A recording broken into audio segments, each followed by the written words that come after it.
So today I'm going to give a brief overview of the role of reactive oxygen species and oxidative stress in cancer. My disclosures are as follows for RX Sugar as well as Ketone Technologies, LLC.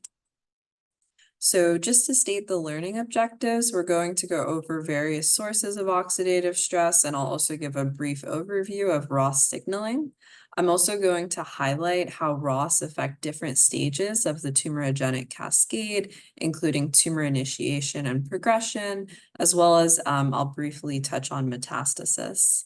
I'm also going to give an overview of therapeutic implications and future research questions regarding ROS and oxidative stress in cancer. So to start, we know that reactive oxygen species, or ROS, are highly reactive oxygen-containing molecules that can cause cellular damage. And we know that oxidative stress results from an imbalance between ROS production as well as the antioxidant defense system. Additionally, ROS are important signaling molecules that can enhance cancer cell survival and proliferation. So it's really important to note that there is a balance with ROS signaling in either supporting cancer cell proliferation or potentially being toxic. And I'll discuss more on this later on. So various sources of oxidative stress can come from the mitochondria, various enzymes like NADPH oxidase. Radiation can induce oxidative stress, as well as various environmental factors, and then the peroxisome. Different types of reactive oxygen species include peroxides, the hydroxyl radical, superoxide. There's also singlet oxygen. Now, when we think about the negative parts of ROS, we know that ROS can damage DNA, proteins, and lipids, causing cellular dysfunction as well as genomic instability. So ROS can directly damage DNA through strand breaks or base modifications.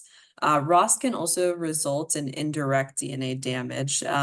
So basically, there can be mutations that occur as a result of oxidation of other cellular components. We also know that DNA damage accumulation can contribute to aging, as well as initiation of cancer, among other diseases. So when we think about our body's defense against oxidative stress, we have this nice diagram here. This was actually from my PhD supervisor, Gina DiNicola, as well as Isaac Harris. And so here they nicely show we have glutathione, the major antioxidant in the cell. And then we also have ways of detoxifying ROS. So here for hydrogen peroxide, we know that glutathione can contribute to its detoxification through glutathione transferase as well as peroxidases. We also know that thioredoxin and sulfurredoxin support this peroxyredoxin-mediated detoxification of hydrogen peroxide. Additionally, glutathione reductase and thioredoxin reductase can use NADPH to regenerate glutathione as well as thioredoxin. Additionally, lipid peroxides can be detoxified via glutathione peroxidase using glutathione, as well as the iron sulfur protein FSP1 through CoQ10. We also have exogenous sources of antioxidants, and this includes N-acetylcysteine, which can be used to support glutathione synthesis, as well as vitamin E. And so this can be used to help detoxify lipid peroxides. So for the second part, I'm going to discuss how ROS can affect the different stages of the tumorigenic cascade, and I'll actually present part of the work from my PhD project on this. So for tumor initiation, we know that lowering ROS levels can prevent DNA damage as well as cancer-initiating mutations. Now, although antioxidants can prevent tumor formation in some contexts, there are some studies that show a promotion in tumor initiation. So I think there's really a fine balance needed and sort of this threshold effect potentially for ROS levels in cancer initiation. And so overall, we really need additional research to clarify the context-dependent role of ROS regulation in cancer.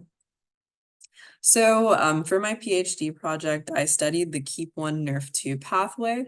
NRF2 is a stress-responsive transcription factor that can promote redox homeostasis.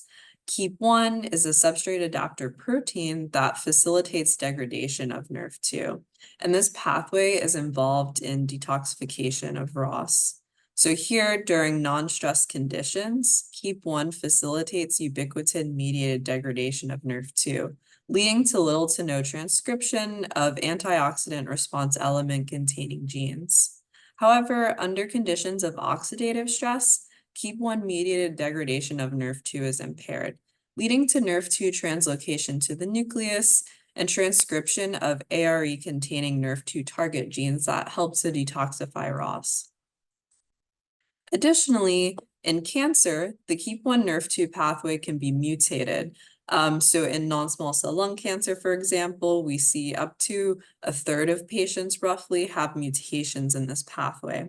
And so these mutations are usually linked with cancer cell survival and proliferation, as well as resistance to therapy in patients.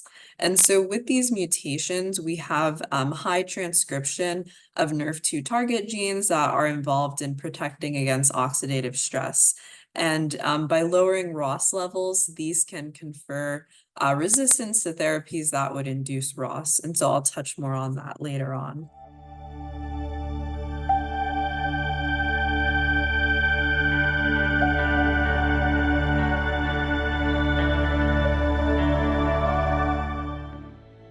Metabolic Health Summit is the world's premier scientific and medical conference on metabolic health and therapies, featuring world-renowned expert speakers, cutting-edge science, an innovative expo, and incredible networking opportunities. MHS is altogether an unforgettable experience for anyone interested in metabolic health. I think Metabolic Health Summit is amazing. It does such a phenomenal job of bringing world-renowned experts in different illnesses and metabolism, real-world experiences, clinicians, patients, paired with vendors who are trying to make this easier for people. I think for everybody who comes, including myself, learns something. Join us January 25th to 28th, 2024 in Clearwater Beach, Florida, or attend virtually. CMEs are available. Go to metabolichealthsummit.com and use the code LINK to save 10% on your registration.